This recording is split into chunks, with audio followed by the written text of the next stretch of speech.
सबैलाई हार्दिक स्वागत छ। आजको प्रश्न छ, सही निर्णय कसरी गर्ने, सही निर्णय कसरी लिने। निर्णय भन्ने बित्तिकै हामी जसरी व्यवस्थापनले डिसिजन्स भन्छ त्यस्तो प्रकारको निर्णय भन्ने बुझ्छौँ। हो, त्यो निर्णय पनि हो, तर हामीले लिने निर्णयलाई हामीले हेऱ्यौँ भने नि साना साना कुराका निर्णयदेखि लिएर ठुला ठुला कुराका निर्णयसम्मले हाम्रो जीवनलाई बनाउँछ। जस्तो मैले एउटा निर्णय लिएँ, जस्तो मैले के खाने भन्ने निर्णय लिएँ, त्यो भोजनले मेरो स्वास्थ्य कस्तो हुने त्यसको बाटो दिन्छ। म आज के गर्ने भन्ने निर्णय गरेँ मैले, म भट्टी जाने निर्णय गरेँ कि प्रार्थना गर्ने ध्यान गर्ने निर्णय गरेँ, यसले मेरो जीवनमा फरक ल्याउँछ। सङ्कल्प दीर्घकालीन हुन्छन्, निर्णय साधारणतया अल्पकालीन हुन्छन्, छोटा समयका लागि हुन्छन्, तर पनि निर्णय अत्यन्तै महत्त्वपूर्ण हुन्छ जीवनमा। अब अहिले यो महामारीको बेलामा जब हामी आफ्नो घरमा बसिरहेका छौँ, धेरै मित्रहरूको प्रश्न छ कि मलाई यतिखेर फेसबुक हेरिराख्न मन लाग्छ, अथवा मलाई तास खेलिराख्न मन लाग्छ, अथवा जे नगरे हुन्थ्यो त्यो काम गरिराख्न मन लाग्छ। यस्ता कुराहरूबाट मैले जुन गलत निर्णयहरू गरिरहन्छु दिनभरि, त्यो निर्णयहरूमा मैले कसरी के गर्ने, मैले कसरी सच्याउने निर्णय। त्यस्तै अरू केही प्रश्नहरू हाम्रो मनमा हुन सक्छन् कि केही काम पर्यो जीवनमा, कुनै दुईटा कुरामध्ये एउटा छान्नु पर्यो भने म निर्णय कसरी लिन्छु त, म निर्णय कसरी गर्ने, यो अत्यन्तै महत्त्वपूर्ण विषय हो। त्यसकारणले आउनुहोस् अब निर्णयको थोरै मनोविज्ञानभित्र प्रवेश गरौँ। निर्णय कसरी लिने। पहिलो कुरा, सबभन्दा पहिलो कुरा त निर्णय लिँदाखेरि मैले तत्कालीन हितको लागि लिँदैछु कि मेरो दीर्घकालीन हितको लागि लिँदैछु। साधारणतया तत्कालीन हितका लागि मैले कुनै निर्णय लिँदैछु भने त्यो निर्णयले मलाई राम्रो गर्ने सम्भावना कम हुन्छ। तत्कालीन हित, जस्तो मलाई अहिले केही कुरो खान मन लाग्यो, मलाई थाहा छ कि मेरो शरीरमा हुनसक्छ मधुमेह छ अथवा अरू कुनै समस्या छ, तर कुनै कुरा मैले देखेँ त्यसले मलाई अत्यन्तै आकर्षित गर्यो, लोभ्यायो, अनि मैले त्यो खाएँ। यो मेरो तात्कालिक हितको लागि गरेको निर्णय हो, जसलाई प्रेय भन्नुहुन्थ्यो भगवान बुद्धले। यो तात्कालिक हितको निर्णयले मेरो दीर्घकालीन स्वास्थ्य जान्छ। त सबभन्दा पहिले मैले ध्यान दिने कुरा के हो भने मैले जे गर्न खोजिरहेको छु यो तात्कालीन हितको लागि हो कि दीर्घकालीन हितको लागि हो। यदि म दीर्घकालीन हितको लागि गरिरहेको छु भने त्यसले मलाई धेरै पर लैजान्छ, जीवनमा मलाई सङ्कल्पवान बनाउँछ, मेरो जीवनमा अनुशासन ल्याउँछ र म ती अप्ठ्यारा कामहरू पनि गर्न सक्ने हुन्छु। जस्तो मैले कुनै भोजन देखेँ, त्यो भोजन मैले आफ्नो हितको लागि अनुकूल छैन भने टुङ्गो गरेर मैले यो दीर्घकालीन हितको लागि यो अनुकूल छैन भने मैले र त्यो भोजन मैले लिइनँ भने बिस्तारै बिस्तारै मभित्र त्यो सङ्कल्पको क्षमता, निर्णयको क्षमता अझ बढी बलवान हुन थाल्छ। तात्कालीन हितको लागि, तत्काल हितको लागि मैले निर्णयहरू गर्न थालेँ, मेरो रोजाइहरू त्यो प्रकारका हुन थाले, चोइसेसहरू त्यो प्रकारका हुन थाले, प्रेफरेन्सेसहरू, प्रायोरिटिजहरू त्यो प्रकारका हुन थाले भने त्यसले मलाई दीर्घकालमा डुबाउँछ। त पहिलो बिन्दु हामीले भन्यौँ, कहिल्यै पनि निर्णय लिँदाखेरि मेरो तात्कालीन हितको लागि हो कि दीर्घकालीन हितको लागि हो, त्यो आफ्नो हृदयमा हात राखेर टुङ्गो गर्ने अनि बल्ल निर्णय लिने। जुन कुरा दीर्घकालीन हितको लागि हुन्छ त्यो कुरा पक्का पनि तात्कालीन हितको लागि हुन्छ। एकछिनको मिठो, एकछिनको रमाइलो, एकछिनको केही राम्रोको लागि हामीले पुरा सर्वस्व सिद्ध्याउँछौँ। यदि दीर्घकालीन हित, लङ टर्म हित हेरिएन भने म जहिले सुकै मेरा आफ्ना इच्छाहरूको शिकार हुन्छु, इच्छाहरूले मलाई गुलाम बनाउन थाल्छन्, मेरा वासनाहरूले गुलाम बनाउन थाल्छन् र मेरा जीवनमा अनावश्यक कुराहरू छन्, ती अनावश्यक कुराले मलाई आफ्नो मजदुर बनाउन थाल्छन्। ती स्वामी हुन्छन्, म तिनको सेवक हुन थाल्छु र बिस्तारै म मेरा आफ्नै गलत इच्छाहरूको नोकर बन्न थाल्छु। त्यसकारणले पहिलो बिन्दु मैले दीर्घकालीन हितको लागि निर्णय गरिरहेको छु कि अल्पकालीन हित, तात्कालीन हितको लागि गर्दैछु, यो कुरा हेर्ने, यो पहिलो बिन्दु हो। अब दोस्रो बिन्दुमा जाउँ। दोस्रो बिन्दु म सिधै अलि गहिरो विषयमा प्रवेश गर्छु र अलिकति संवेदना होइन, सहवेदनाका साथ यहाँले यो कुरालाई बुझ्नुपर्छ। अलिकति मसँगै अलिकति हृदय नजिक राखेर यो कुरालाई बुझ्नुपर्छ, किनभने अध्यात्मले जीवनलाई फरक बनाउने दृष्टिकोण राख्छ। अध्यात्म तात्कालीन विषय होइन, अध्यात्म अत्यन्तै दीर्घकालीन विषय हो र अध्यात्मले हामीलाई त्यही बनाइछाड्छ जे बन्न हामी आएका हौँ। त निर्णय लिने अर्को तरिका, सबैभन्दा महत्त्वपूर्ण तरिका के हो भने, यो तरिका मात्रै नभनेर यसलाई चाहिँ मूल साँचो, गुरु साँचो वा मास्टर की भने हुन्छ है, मूल साँचो भने हुन्छ। निर्णय लिने मूल साँचो के हो भने, म को हुँ त्यो बुझेर निर्णय लिने। सानो सानो कुरामा, जस्तो म कार्यालयमा काम गरिरहेको छु, कुनै मित्रसँग विवाद पर्न आँट्यो भने आफूलाई पहिले हेर्ने, म शान्त व्यक्ति हुँ कि अशान्त व्यक्ति हुँ, म के बन्न खोजेको छु। म यदि अशान्त व्यक्ति बन्न खोजेको छु भने मैले विवादको निर्णय, झगडाको, वैमनस्यको निर्णय लिएर अगाडि बढेको हुन्छु। तर यदि म शान्त व्यक्ति बन्छु भन्ने मभित्र छ, म को हुँ भन्ने मेरो आफूभित्रको परिचय हुन्छ नि, त्यो एउटा शान्त व्यक्तिको परिचय छ भने त्यो परिचयलाई मैले धुमिलो हुन दिनु हुँदैन, त्यो परिचयलाई मैले ढलपन हुन दिनु हुँदैन। अरू केही उदाहरणले बुझौँ। अब मैले कुनै काम गर्न खोजेँ, केही कामहरू मेरो अगाडि आयो, अब त्यो काम गरौँ कि नगरौँ, म यही काम छानौँ कि अर्को काम छानौँ भनेर भन्छु। मैले तत्काल आफूभित्र गएर हेरौँ कि मेरो दीर्घकालीन लक्ष्य के हो, म को हुँ, यो प्रश्नको टुङ्गो पहिले गरौँ है। म को हुँ, म को हुँ, म यो हुँ भन्ने मलाई टुङ्गो भयो भने, म यस्तो प्रकारको व्यवसाय गर्ने व्यक्ति हो भन्ने टुङ्गो भयो भने, अब मैले निर्णय लिँदाखेरि व्यवसायसँग सम्बन्धित र मेरो व्यवसायलाई हित हुने प्रकारका निर्णय मात्रै लिन्छु। तर मलाई थाहा छैन म व्यवसायिक व्यक्ति हुँ, मलाई थाहा छैन म शिक्षक हुँ, म प्रशिक्षक हुँ, म के हुँ, मलाई थाहा छैन भने मैले बार बार गलत निर्णय लिन्छु। कति मित्रहरू भन्नुहुन्छ कि गुरु, अब यहाँबाट प्रशिक्षक बनेर गयो, त्यसपछि जीवनका थुप्रो चुनौतीहरू आउँछन्, जीवनका थुप्रो मागहरू आउँछन्, ती मागमा म के गर्ने, म त आत्तिन्छु, ती मागले मलाई अत्याउँछन्, के गर्ने। त्यो तपाईँ हेर्नुहोस् कि तपाईँ अध्यात्मको सन्देश बोक्ने प्रशिक्षक बन्न खोजेको हो कि अरू केही बन्न खोजेको।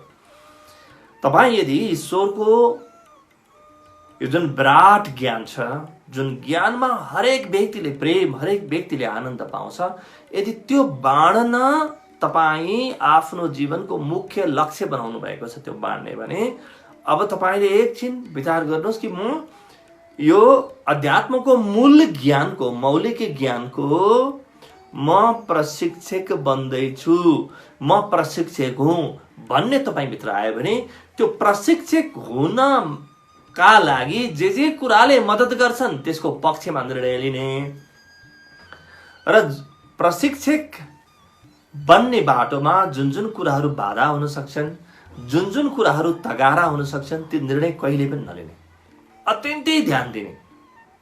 त्यो सूक्ष्म आवाज आफूभित्रको हामीले चिन्नुपर्छ, बिस्तारै चिन्नुपर्छ त्यो सूक्ष्म आवाज। म को हुँ, यो सूक्ष्म आवाज। अझ म यसलाई गहिरो लैजाँदैछु है, अझ गहिरो लैजाँदैछु। अहिले त हामी बाहिरको पेसा व्यवसाय भन्दैछु, जस्तो परिवारमा पनि म परिवारको एउटा प्रेमल सदस्य हुँ भन्ने छवि मेरो मनमा मैले आफ्नो बनाउनु मन छ भने परिवारमा मैले प्रेमलाई कायम गर्न सिक्नुपर्छ। अब हरेक निर्णय प्रेमको पक्षमा मैले लिनुपर्छ। हरेक निर्णय, म कार्यालयमा छु त कार्यालयको फलानु व्यक्ति हो, मेरो जिम्मेवारी यो हो भन्ने टुङ्गो भएपछि म को हुँ भन्ने टुङ्गो, यो बाहिरी टुङ्गो है, यो बाहिरी आवरण, यो आध्यात्मिक होइन, यो बाहिरको मनोवैज्ञानिक सामाजिक आवरण हो। र पनि यो आवरण अत्यन्तै महत्त्वपूर्ण हुन्छ। जब मलाई थाहा भयो, मैले जब टुङ्गो गरेँ कि म यो कार्यालयको फलानु पदको व्यक्ति हुँ, त त्यो पदलाई सुहाउने मात्रै मैले निर्णय लिनुपर्छ। त्यो पदको गरिमा सुहाउने, त्यो जे काम गर्न खोजेको छु, म जे बन्न खोजेको छु, त्यसमा मद्दत पुग्ने, त्यसमा योगदान दिने प्रकारका निर्णयहरू मात्रै मैले लिनुपर्छ। होइन भने म मेरो मनमा आफ्नो लागि एक प्रकारको छवि बनाउँछु, म एउटा कुशल कर्मचारी हो भन्छु, अथवा म अत्यन्तै प्रभावकारी व्यवसायी हुँ भन्छु, म असाध्यै असल गृहिणी हुँ भन्छु, म एउटा असल पति हो, एउटा असल पिता हो भन्छु, तर म निर्णय त्यसको विपरीत लिइरहेको हुन्छु। निर्णय ठिक त्यसका विरोधमा मैले लिइरहेको हुन्छु। यसले के हुन्छ भने म भित्र दुईटा व्यक्तित्व बन्छन्। म एउटा हुँ भन्न ठान्छु तर अर्को बन्न जान्छु, र भित्रबाट म टुट्छु। मेरा व्यक्तित्व दुईटा बने भने यो कसले सुधार्ने भन्नुहोस् त जीवनमा? म आफै भित्रबाट दुईटा बने भने मलाई सुधार्ने को आउँछ जीवनमा? मैले त आफूलाई सुधार्नु पर्ने हो, म बाहेक त मलाई सुधार्ने कोही पनि छैन। त्यस कारणले मैले निरन्तर म भित्रको म को हुँ त, आज नै, अहिले, यस घडी, आज बेलुकीसम्म तपाईँले कलम लिएर बसेर म फलानु हुँ भनेर, म परिवारको लागि यस्तो हुँ, म समाजको लागि यस्तो हुँ, म आफ्नो लागि यस्तो हुँ, साथीभाइको लागि यस्तो हुँ, मेरो कार्यालयको लागि यस्तो हुँ, मेरो देशको लागि यस्तो हुँ, मेरो ईश्वरको लागि म फलानु व्यक्ति हो, म यस्तो व्यक्ति हो भनेर तपाईँले आफ्नो बारेमा टुङ्गो गर्नुहोस्। केही सूची बनाउनुहोस् आफ्नो हृदयबाट, अन्तर्हृदयबाट। र त्यो सूची जुन छ, त्यो सूची अनुसारको निर्णयहरू, त्यो सूची अनुसारको निर्णय भयो कि भएन, बार बार फर्केर हेर्ने। अब मैले सूची बनाउँदाखेरि त्यहाँ भनेको छु कि म एउटा अत्यन्तै शान्त र समाजमा सक्रिय योगदान गर्ने व्यक्ति हुँ। त मैले अब निर्णय लिँदाखेरि समाजलाई हित हुने, समाजको भलो हुने, समाजलाई राम्रो हुने प्रकारका निर्णयहरू लिएको छ कि छैन, त्यस्ता प्रकारका निर्णयहरू आए भने मैले छोड्नै हुँदैन। अब मैले एक एक काम गर्नुपर्छ। अब मेरो यो चाहिँ जिम्मेवारीमा पर्छ कि पर्दैन नहेर्ने, अङ्ग्रेजीमा beyond the call of duty भनिन्छ नि, यस्ता निर्णयहरू, यस्ता कामहरू beyond the call of duty गरिन्छु जहिले पनि। भगवान बुद्धलाई यो बसेर ध्यान गर्न कसले जिम्मेवारी दिएको थियो होला, कसले त्यो नियुक्ति पत्र दिएको थियो? कसैले दिएको थिएन। त्यो त उहाँले आफ्नो beyond the call of duty लिनुभयो। एउटा राजकुमारले कहीँ बसेर साधना गर्छ, त्यस्तो कठिन साधना, तर उहाँले आफ्नो लागि छान्नुभयो, किनभने उहाँको आफ्नो मनभित्र के थियो? सिद्धार्थ भनेको, यो सिद्धार्थ भनेको वास्तवमै सिद्ध व्यक्ति हो, सत्यसँग परिचित र परम सत्यमा डुबेर जीवन बाँच्ने व्यक्ति हो भन्ने आफ्नो बारेमा उहाँलाई स्पष्ट थियो।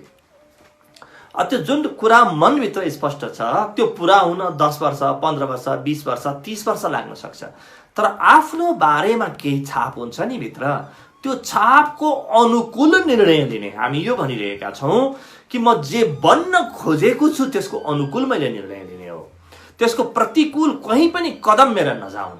त्यस कारणले म अहिले सुझाव दिँदैछु नि तपाईँलाई कि तपाईँ बसेर लेख्नुहोस्, म फलानु फलानु हुँ, म यस्तो यस्तो यस्तो यस्तो यस्तो व्यक्ति हुँ भनेर।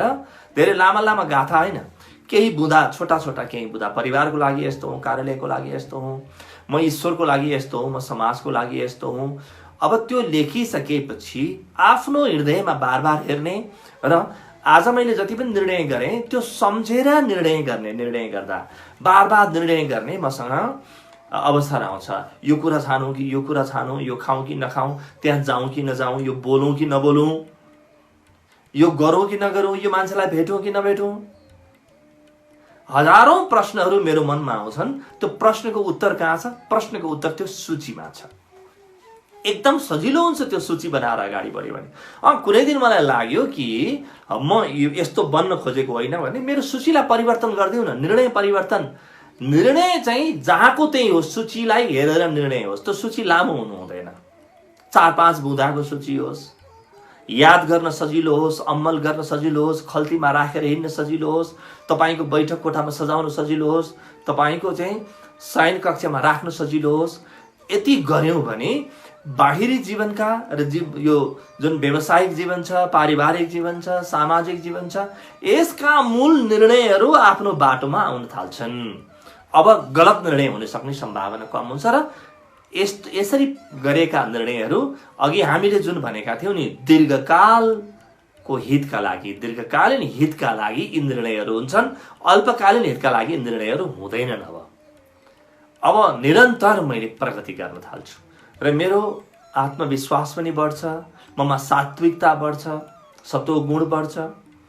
त्यो मात्र नभएर म मेरो जुन लक्ष्य थियो त्यो लक्ष्यतिर अगाडि बढेको अनुभव गर्न थाल्छु, म भित्र आत्मविश्वास बढ्न थाल्छ। मेरो जीवन कहाँबाट कहाँ पुग्छ, मात्र 1 महिना सूची बनाएर काम गरेर हेरौँ त कहाँ पुग्छ जीवन। कहाँ खसेको थियो होला अँध्यारो गल्लीमा जीवन, त्यहाँबाट जीवन सर्लक्क उठेर एउटा नयाँ बाटो लिन्छ। यो त भयो दैनिक जीवनका निर्णयहरू कसरी गर्ने। अब योभन्दा अझ गहिरो हामी 3टा विषय मात्रै चर्चा गर्दैछौँ अहिले। पहिलो विषय चर्चा गऱ्यौँ, दोस्रो चर्चा गऱ्यौँ, अब हामी तेस्रो र अन्तिम विषय चर्चा गर्दैछौँ, निर्णय कसरी लिने भन्ने बारेमा। अब थोरै अझ आफूलाई गहिरोमा हेर्ने। गहिरोमा के हेर्ने भने म प्रेमले भरिएको व्यक्ति हुन खोजेको हो कि होइन। अब मेरा आध्यात्मिक गुणहरू खोतल्ने, मैले आफूमा देख्न खोजेका आध्यात्मिक गुणहरू के हुन्। म प्रेमले भरिएको व्यक्ति हुन खोजेको हो, म प्रेम गर्छु, प्रेम दिन्छु र प्रेम लिन्छु, त्यस्तो प्रकारको व्यक्ति हुन खोजेको हो म, कि अथवा म शान्त व्यक्ति हुन खोजेको हो, कि मैले आनन्द खोजेको हो जीवनमा, कि म खुसी हुन खोजेको हो, मैले के खोजेको हो त। एकदम गहिरोमा आफ्ना गुणहरू, जुन गुणहरू, अब हेर्नुहोस् है, यो लक्ष्य मात्रै भएन है, गुण भयो। र गुण जहिलेसुकै आध्यात्मिक हुन्छ। भित्रबाट जो गहिरा गुणहरूको विकास गर्न खोजेको छु, ती केही गुणहरू लेख्ने। यसलाई अङ्ग्रेजीमा भ्याल्युज म्यापिङ भनिन्छ। ती गुणहरू लेख्ने, ती गुणहरूलाई हेर्ने आफूले, म कस्ता गुणहरू ममा विकास गर्न खोजिरहेको छु। प्रेम होला, शान्ति होला, आनन्द होला, सहयोग होला, सहकार्य होला, सेवा होला, धेरै होइन है, न्यूनतम 3 अधिकतम 7, न्यूनतम 3 अधिकतम 7, यति गुणहरू हेर्ने। आफ्ना गुणहरू पहिले प्रारम्भमा त 3टा गुणबाट सुरु गरे हुन्छ र ती गुणहरूको मैले जुन गुणहरू ममा देख्न खोजेको छु, आज मैले त्यो प्रकारको जीवन बाँचे कि बाँचिन हेर्ने। आज एक दिनको लागि हेर्ने, त्यसपछि भोलि आउँछ नि, भोलिको लागि भोलि हेरौँला। अब भोलि पनि म दिनभरि त्यो बाँचौँ, त्यो जीवन बाँचौँ र बेलुकी ओछ्यानमा जानुभन्दा पहिले मैले हेरौँ कि यी जुन गुणहरूको सूची मैले बनाएँ त्यो अनुसार मैले जीवन बाँचे कि बाँचिन। यसमा एउटा कुरा महत्त्वपूर्ण हुन्छ। साधारणतया हामीले के पाउँछौँ भने होइन मैले यो प्रकारको जीवन बाँचिन भन्ने लाग्छ, यति मैले गल्ती गरेँ भन्ने लाग्छ। याद गर्नु होला, तपाईँले गल्ती गर्नुभयो भने नि, जसरी अरूले गल्ती गर्दाखेरि तपाईँ क्षमा दिन सक्नुहुन्छ, त्यसै गरी आफूले गल्ती गर्दा पनि क्षमा दिनुहोस्, भन्नुहोस्, हाँस्नुहोस्, बस जीवन यस्तै थियो, आज मैले यो गरेँ, भोलि म यसो गर्छु नि। अब त्यहाँ प्रायश्चित गर्ने, पश्चाताप गर्ने, यो मैले नगरे पनि हुन्थ्यो भन्ने खाले भाव तपाईँमा आउन थाल्यो भने तपाईँको हृदयमा अर्को एउटा नयाँ बोझ थपिन्छ। र नयाँ बोझ थप्न खोजेकै होइन हामीले, यो नयाँ बोझ थप्न खोजेकै होइन। जीवनलाई त हल्का फुल्का बनाउने हो कि म आज दिनभरि हाँसेर काम गरेँ, यी मेरो गुण आयो कि आएन ममा, कि म दिनभरि मस्त भएर काम गरेँ, प्रेम बाँडेर काम गरेँ, कि आजको दिन मैले आफ्नो जुन शान्तिको रूपमा आफूभित्र गुण देख्न खोजेको थिएँ, त्यो गुणलाई प्रश्रय दिएँ कि दिइनँ? त मैले हेरौँ, यो कुरा मैले गरेँ, अब भोलि म यो कुरा गर्छु। र बिस्तारै जब म अपराध भावमा जान्न, म आफूलाई गाली गर्ने, आफूलाई सताउने भावमा जान्न, बिस्तारै मेरो मनले अत्यन्तै हलुकासँग भोलिका निर्णयहरूलाई सुन्दर बनाउन थाल्छ। र यो नगरिकन हामीले देख्न खोजेको सुन्दर जीवन कसरी बन्छ ल भन्नुहोस् त? कस्तो सुन्दर जीवन बनाउन आएका हौँ हामी, हेर्नुहोस् त। कस्तो आनन्दभित्र पर्खेर बसेको छ, कति खुसियालीभित्र पर्खेर बसेको छ, हेर्नुहोस् त। हामीले आफ्नो आनन्दलाई, आफ्नो खुसियालीलाई कसरी कौडीको मोलमा बेचेका छौँ।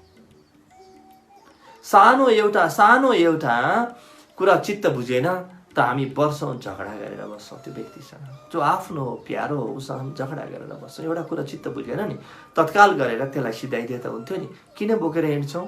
किनभने हामीसँग मेरो जीवन कस्तो हुने भन्ने सोचै छैन क्या। बडो अहङ्कार केन्द्रित सोच छ, अत्यन्तै सानो सोच छ। मेरो जीवन यसरी लिएर जान्छु भन्ने एउटा अलिकति विहङ्गम सोच बनेको छैन। यसरी विहङ्गम सोच बनाएर हामी हिँड्न थाल्यौँ भने हामीले जस्तो प्रकारको जीवन बाँच्न खोजेको त्यही जीवन पर्खेर बसिरहेको छ। तपाईँ अहिले आफ्नो हृदयमा हात राखेर तपाईँ कस्तो जीवन बाँच्न खोज्नुभयो भन्नुहोस् त? यदि यस्तै प्रकारका निर्णय गर्दै जानुभयो, निर्णयको सूची बनाएर निर्णय गर्दै जानुभयो भने निश्चित रूपमा अबको केही वर्षमा त्यो जीवनमा तपाईँ पुग्नुहुन्छ। तर आज पनि म चुकेँ, भोलि पनि चुकेँ भने मैले बाँच्न खोजेको जीवनमा कसरी पुग्छु? अन्तत्वगतमा मसँग ग्लानी, पश्चाताप बाहेक केही पनि बाँकी रहँदैन। मसँग एउटा गहिरो पापको बोध बाहेक केही पनि बाँकी रहँदैन। के बाँकी रहन्छ त मसँग अन्तत्वगतमा? म कहाँ हुन्छु, के गर्छु मैले? त्यस कारणले आफ्नो अन्तस हेरेर आजदेखि के गर्ने, यो जीवनको रूपरेखा बनाउने समय हो। यो अवकाशको समय हो नि, लकडाउनको समय। यो अवकाश भनेको आफ्नो जीवनमा सबभन्दा ठुलो उपहारको रूपमा तपाईँले दिन सक्नुहुन्छ।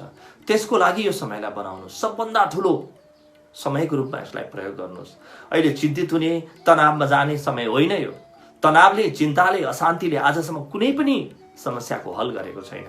अहिले त आफूलाई बनाउने हो, अहिले त आफूमाथि लगानी गर्ने बेला हो, आफूलाई विराट बनाउने बेला हो।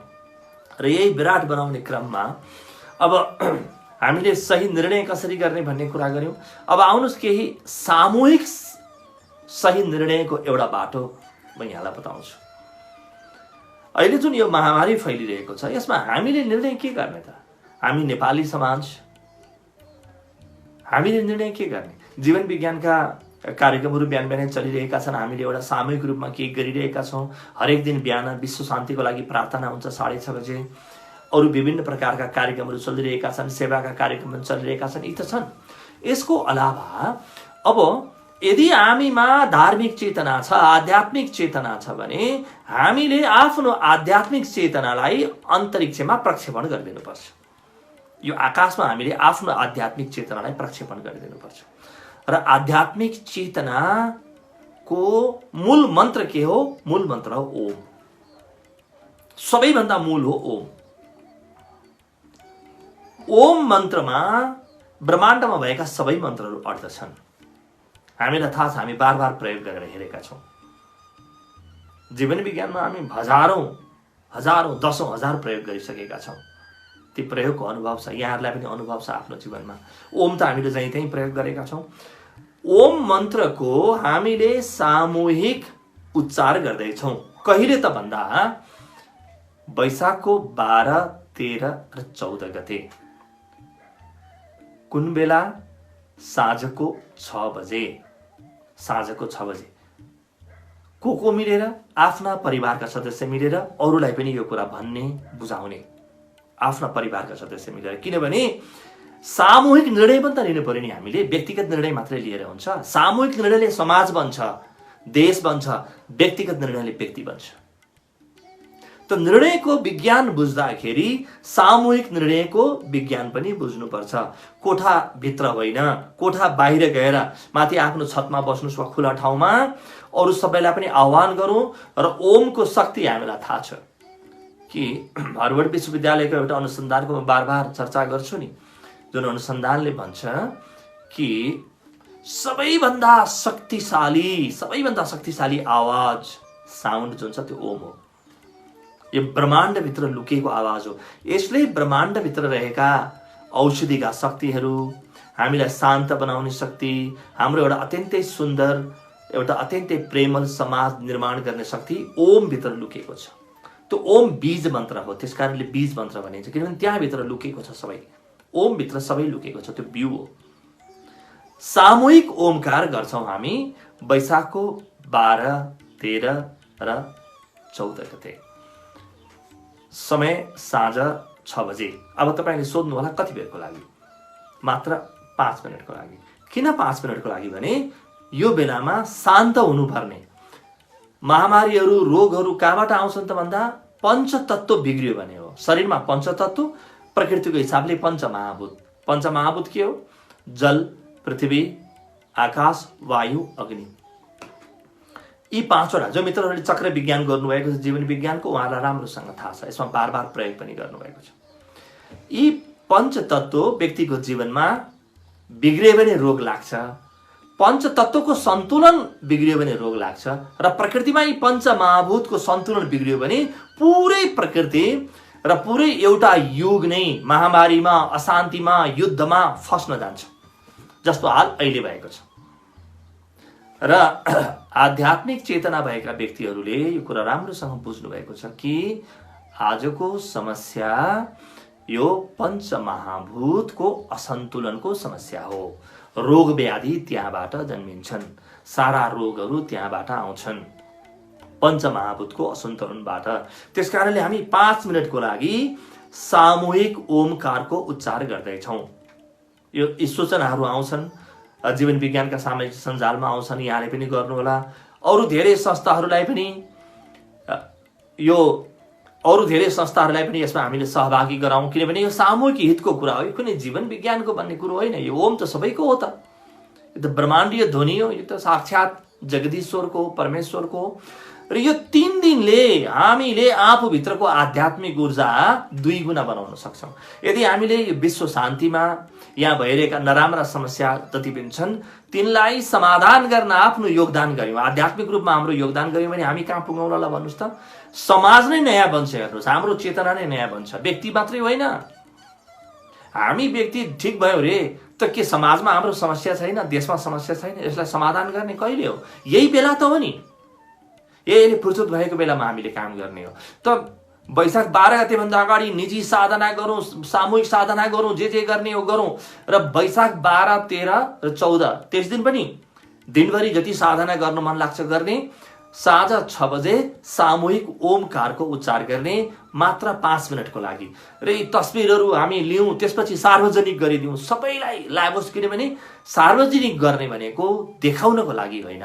तपाईँले कहीँ ओमकार गरिरहेको तस्बिर वा भिडियो सार्वजनिक गर्नुभयो भने जसले सुन्छ, जसले देख्छ, उसले पनि आफूभित्रको ईश्वरलाई याद गर्न पाउँछ, उसले पनि याद गर्न पाउँछ। तपाईँले विश्व चेतनामा धेरै ठुलो योगदान दिनुहुनेछ।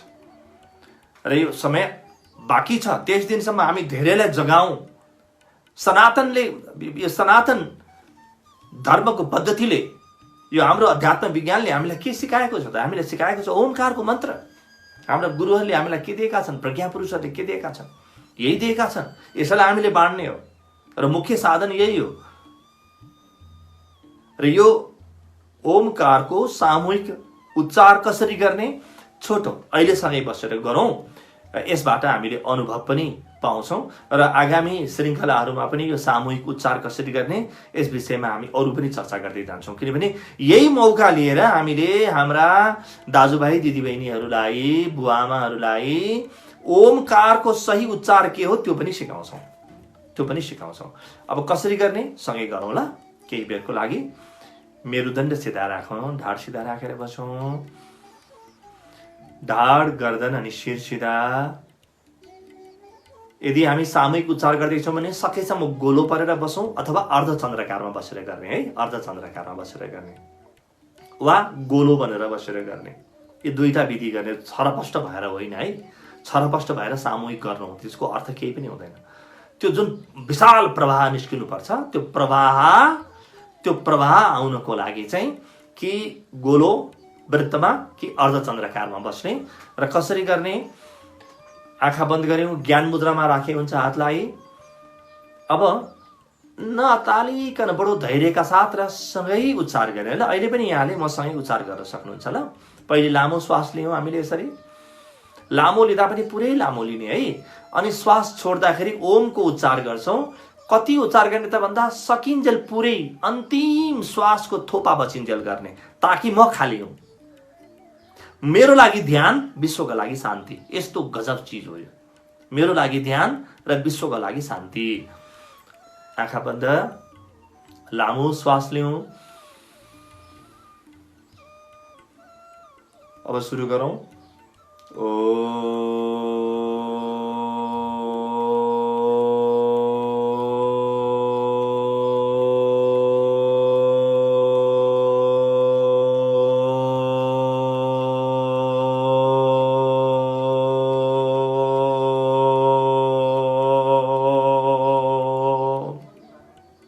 यसरी पुरै फाले मैले श्वास, फेरि लिएँ।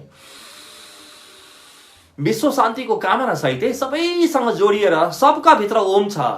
ब्रह्माण्डको रोम रोममा ओम छ। ओमको गुन्जार गर्नुभयो भने सारा ब्रह्माण्डसँग जोडिहाल्नुभयो। तपाईको नदेखिने कम्युनिकेसन यही हो, ओम नै हो कम्युनिकेसन। फेरि लामो श्वास।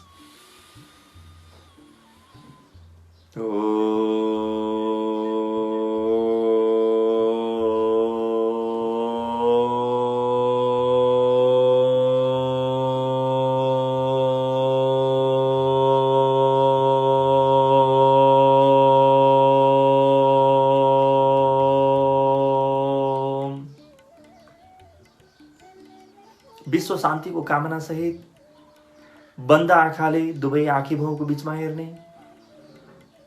आफू जति शान्त भयो उति ब्रह्माण्डमा यो ध्वनिको असर अत्यन्तै गहिरो हुन्छ, गुन्जायमान हुन थाल्छ। फेरि श्वास लियौँ।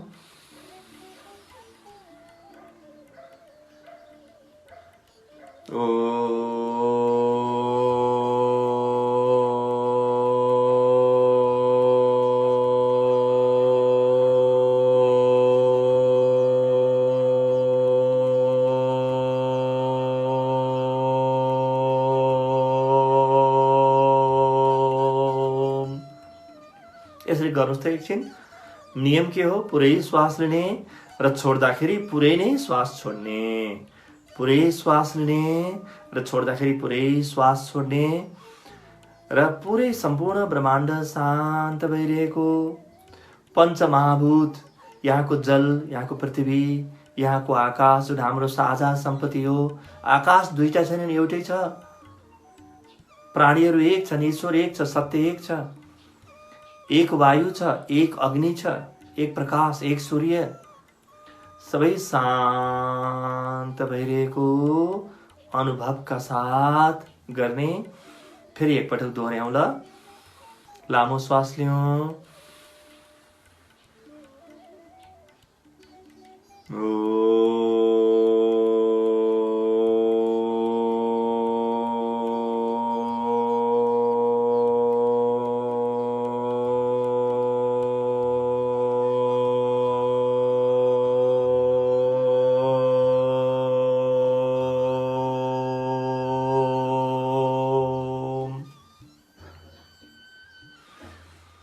बस 5 मिनट सकेपछि बसेर आरामसँग ध्यान गर्न सक्नुहुन्छ वा एकछिन रमाइलो गर्न सक्नुहुन्छ। हातहरू फैलाएर सबै आफ्ना देवताहरू, जसलाई जो इष्ट देवता छ, जो याद आउँछ, आफ्ना जो पनि आराध्यहरू छन् ती सबैको याद गर्दै सम्पूर्ण ब्रह्माण्डको शान्तिको भावमा जुट्ने हामीले गर्न सक्ने सबैभन्दा ठुलो योगदान यही नै हो। अरू त हाम्रो अग्रपङ्क्तिमा बसेर हाम्रा स्वास्थ्यका सेवकहरूले, हाम्रा डाक्टरहरूले, नर्सहरूले, हाम्रा प्रहरीहरूले, पत्रकारहरूले सबैले काम गरिराख्नु भएको छ। जो जो हुनुहुन्छ उहाँहरूले गरिराख्नु भएको छ। यो ओमको सामूहिक गुन्जारले हामीले उहाँहरूको जीवनमा पनि एउटा अत्यन्तै ठुलो शक्ति लिएर आउँछौँ र विश्वले यो महामारीसँग जुझ्ने शक्ति मात्रै पाउँदैन, विश्व शान्त हुन थाल्छ र आजका मात्रै होइन भविष्यमा हुन सक्ने यस्ता सम्भावनाहरूबाट पनि पुरै पृथ्वी मनुष्यता मुक्त हुँदै जान्छ र अत्यन्तै सुन्दर, अत्यन्तै स्वस्थ समाजको हामी निर्माण गर्छौँ, मानवताको हामी निर्माण गर्छौँ, प्राणीहरूको हामी निर्माण गर्छौँ। यहाँ सोधिराख्नु भएको छ श्वास छोटो लिने कि लामो लिने। श्वास एकदमै लामो लिने र पुरै छोड्ने ओमको उच्चारसहित यो भिडियोलाई बार बार हेरेर तपाईँ आफ्नो तयारी गरेर बस्नुहोला। जीवन विज्ञानका प्रशिक्षकहरूले, अरू मित्रहरूले जो सन्देश जसले सुनिराख्नु भएको छ उहाँहरू सबैमा हाम्रो नम्र निवेदन छ, प्रार्थना छ कि यो भावलाई फैलाऊँ र परमात्माको, ईश्वरको, जगदीश्वरको जुन मूल ध्वनि हो त्यो मूल ध्वनि यो पृथ्वीमा, यो ब्रह्माण्डमा, यो वातावरणमा सिंचित गर्ने फेरि अवसर आयो। यो अवसर हामीले चुक्नु हुँदैन, यो अवसरको हामी सदुपयोग गरौँ। यसका साथै आजको यो कक्षाबाट हामी बिदा लिन्छौँ। धन्यवाद। हरि ओम तत्सत।